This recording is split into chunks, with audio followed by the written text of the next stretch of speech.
Here is, first off, Obama at the White House. They're sitting in front of a fireplace there in the Oval Office. We discussed in depth the principles that I laid out yesterday, the belief that our ultimate goal has to be a secure Israeli state, a Jewish state, living side by side in peace and security with a contiguous, functioning, and effective Palestinian state. Obviously, there are some differences between us in the precise formulations and language, and that's going to happen between friends. Okay, so there you...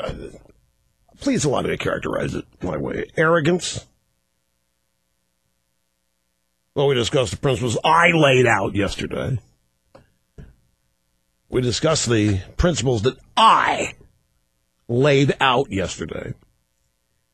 The belief that the ultimate goal is to secure Israel, blah, blah, blah. And next up was Benjamin Netanyahu. I think for there to be peace, the Palestinians will have to accept some basic realities. The first is that while Israel is prepared to make generous compromises for peace, it cannot go back to the 1967 lines. Because these lines are indefensible, because they don't take into account certain changes that have taken place on the ground, demographic changes that have taken place over the last 44 years. Remember that before 1967, Israel was all of 9 miles wide. It was half the width of the Washington Beltway. And these were not the boundaries of peace. They were the boundaries of repeated wars because the attack on Israel was so attractive from them. So we can't go back to those indefensible lines, and we're going to have a long-term military presence along the Jordan. I discussed this with the President. I think that we understand that Israel has certain security requirements that will have to come into place in any deal that we make. Now, not much of that has anything to do with the principles Obama laid down yesterday. Yeah, we're going to get back to Joe in Thomasville, North Carolina, just a second. Joe, hang on. We just got the sound bites, and I want people to hear these. So we can't go back 67 lines.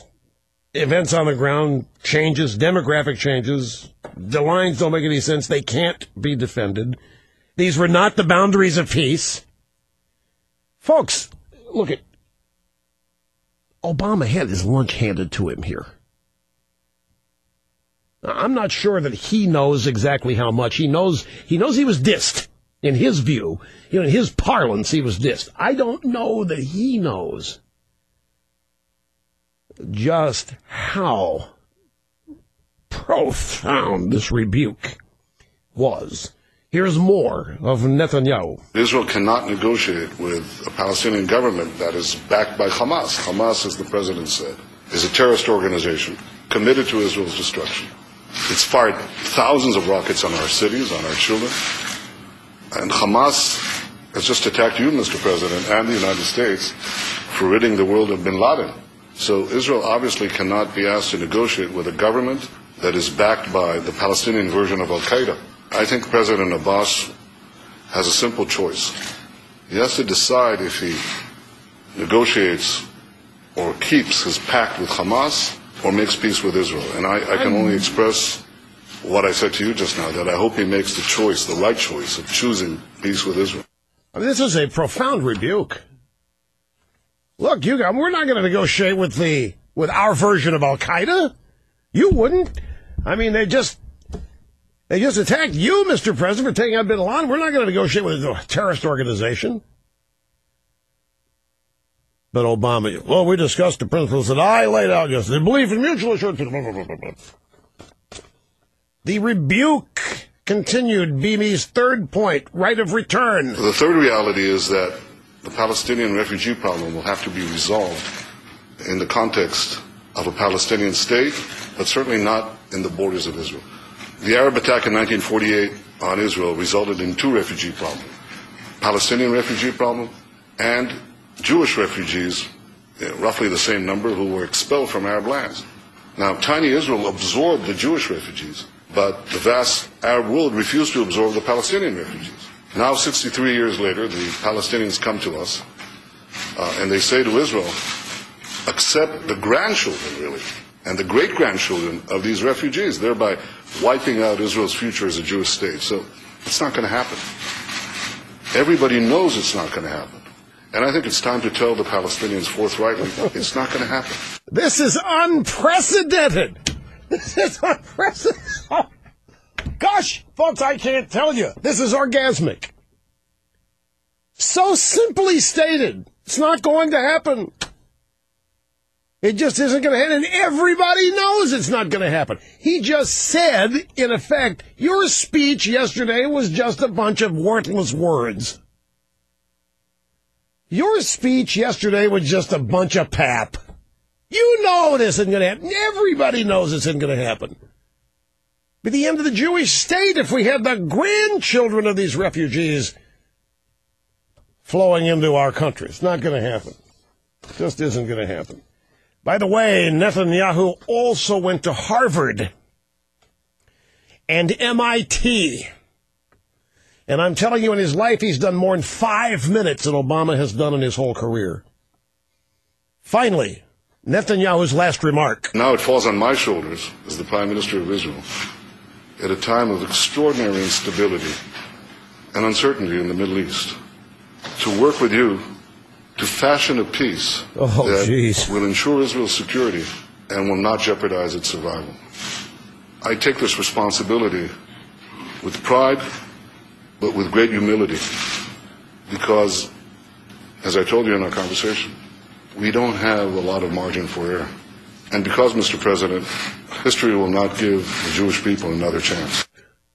History will not give. Folks, I'm going to tell you something. Benjamin Netanyahu is lecturing Obama like a schoolchild. I cannot emphasize this enough. This was a total rebuke. And he was telling the world the facts. As plainly spoken, there was no diplomatic lingo used here. It's not going to happen. It's just not going to happen. Falls on my shoulders as Prime Minister of Israel. Work with you to fashion a peace.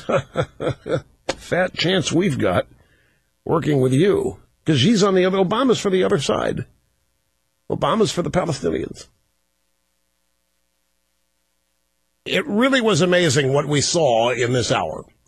Benjamin Netanyahu, with so many lessons for so many people, illustrating so much what a really young amateur we have in the White House.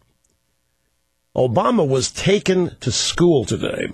The Republican Party was shown all they have to do. And it doesn't involve shouting, and it doesn't involve pointing fingers. It just involves telling the truth. Benjamin Netanyahu was fearless. Stood up to a president that nobody to date has had the courage to stand up to. And I guarantee you the people heard this, and when you see it, it'll have a double impact on you. You'll be wishing this guy could seek the Republican nomination.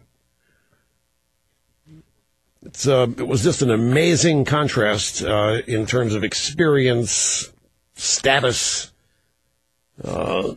solid credentials. It was wonderful to see.